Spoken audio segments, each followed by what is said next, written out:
Hey guys, it's me. I just sat here for 45 minutes or something like that, close to an hour or whatever.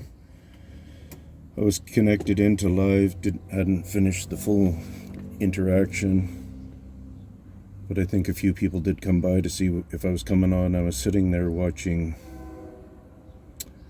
Earth Files, that Linda lady. She's got no clue what she's talking about, as so many of them do, and I'm sorry if you think a lot like her. But it's just a lot different than how they've compiled their information. They get space so involved, and they shouldn't get space so involved when it comes to Earth matters. And we're seeing things on Earth, we're standing on Earth, and we're seeing things from Earth in our atmosphere and all that kind of stuff. But for some reason, people have to take it out. And it's partly on the weirdness of thinking that they were picked up by some people thinking that they were picked up by a craft. Something is going on. I can explain it really well, I believe. And many won't believe it. But I believe there'll be some really good logic in there. Anyways, so I sat there and I listened to her for quite a while. And it's not even like she gets a lot of viewers there. She had almost a few thousand viewers on her show, so that's pretty good. But nobody's treating her very good with tipping and stuff. But she has, her 40 years or something in the system, and I'm sorry, but she's pretty clueless.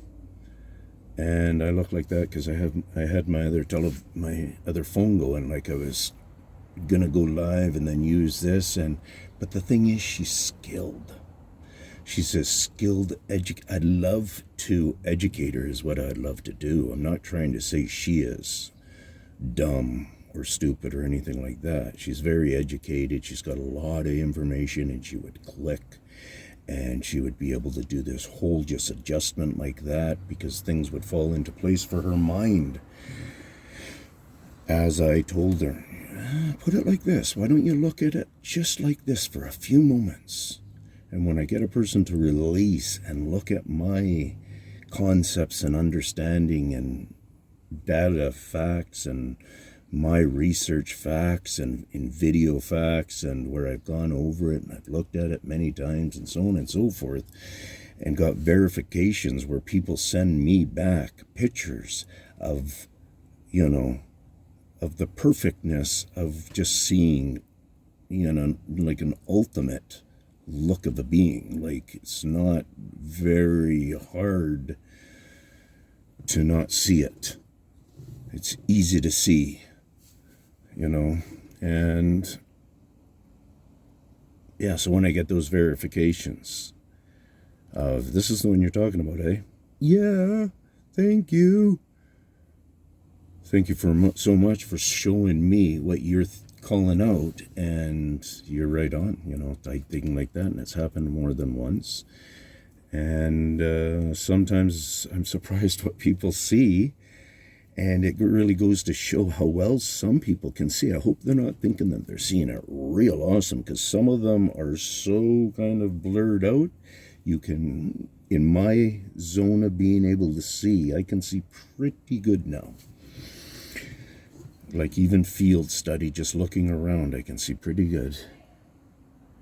But a lot of difference from field study to video study or photo study. And video study comes down to a real good study for me, because I've also studied into the different attributes about the eyes when we're looking, and when we're trying to compile that, when we're trying to compile items in the sight line. That's how I kind of really worked into that knowledge, was the sight line knowledge. And to do a sight, you kind of got your thing over here that you're trying to see it perfectly. And if you're looking through a scope, or you're just looking through something that has a looker here, and then something like has a mid marker that you can line up on that thing, so you can start to use it as a good eye reference kind of a point. That's what I'm referring to. And you get a scope idea is you're not going to see that if you're not right dead on pretty much with the scope engaging what you're looking at there. So I was trying to get up into there a little bit for you because we have some peekers in there. Oh yeah, my camera will be looking at seeing. I got a couple of things on my camera, so I'm not going to be seeing it as good as you, but I think that will do it right there. And I can't zoom with where I'm at or anything. I can see some little guys, little. And I can be wrong, but I've been, using my peripheral kind of balancing out my area, and as the evening goes on, they start to do their move-ins close, and the phone might have been picking up moments before I started to talk on the subject. I could hear a couple of kind of whimper type things, noise coming from them, and it'll be testing, and they'll be throwing it out, getting their whimper on this tape, and maybe figuring out where this tape ends up being. Like, say somebody in the apartment over there listens to it in a couple of days, and they got it on the volumes that these guys only need, and they're doing their research and stuff. And if that person happens to have watched me a couple of times, somebody around here will know. They are like that. People get the impression that old kind of so-called feelings that you have an angel on your right shoulder and you have something else on your left shoulder or whatever. Throw away the fairy tale or whatever of those couple of things and understand if maybe there's a real thing about us always being watched, that we do have a select whatever watching us, 1, 2, or in times, or only when we stand out, or because we're super tall, or we got 3 eyes, or you walk around half naked, or you all of a sudden we're walking normal, but then the next day you have a broken leg. Everything like that just enlightens them for a time to analyze it, figure it out. And that's how come they've never been figured out, because they never give that cop then enough information. They never give that researcher enough information. Everybody is bare on information, so they sit there and they go, those things up in the sky here, they must be coming from outer space. We must be able to see really through that transition up into outer space. We can't even see a ship, a plane type thing, once it gets so high up towards outer space. So somehow we're perceiving that we know that this thing's coming down from outer space. It's always just in a light form, color form. Even when they say this silver or whatever type thing, you can, is it kind of like a glowing silver and stuff? And the people who will admit to it, because people will have that in the back of their mind, that they won't give in to taking away that it's a craft.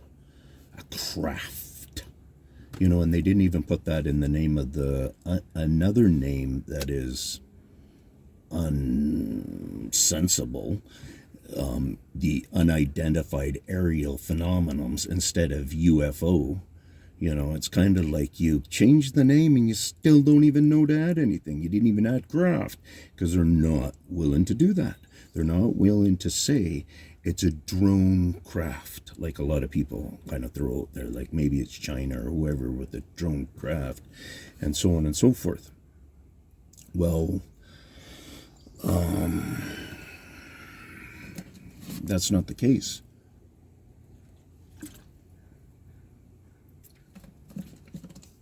Go with it. It's a projection.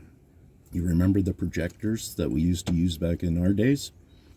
Well, kids of nowadays, you know how you got like a laser light and you can project it up into space, and you don't see the beam of it. You can only see, well, not space, I mean up into the air somewhere. So you're shooting it up to a balloon to pop the balloon. It's 500 feet high, and Buddy sticks his hand in there in front of it. It's not super powerful, but he sticks something in front of it, and it stops the ray going up there. to pop the balloon because you had it set at the right thing, temperature, heat, whatever. And so he stops it from popping the balloon because he stuck his hand in there. Makes sense, right? And then he pulls his hand away, and then maybe you're able to completely pop the balloon. Well, anyways, imagine if you have the ability to control that power up there without having to have that electrical connection of light stimulating the energy all the way up to that 500 foot. What if you could have a little remote control down here and there's no wires connected to it at all or anything like that, and it's that, but it's just based on the light. This was the laser light we're talking about. Just a light we're talking about. We're not talking about any components other just than a light.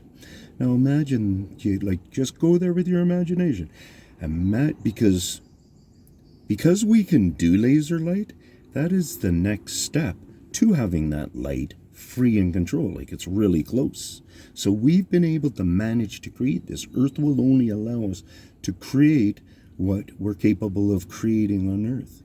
So there can be a created being that has some kind of energy level and can project.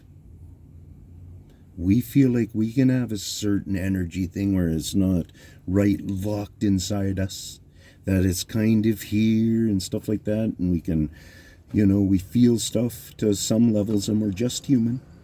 Some people more sensitive, some less sensitive. Well, I got real sensitive on the tracking, man. Real sensitive.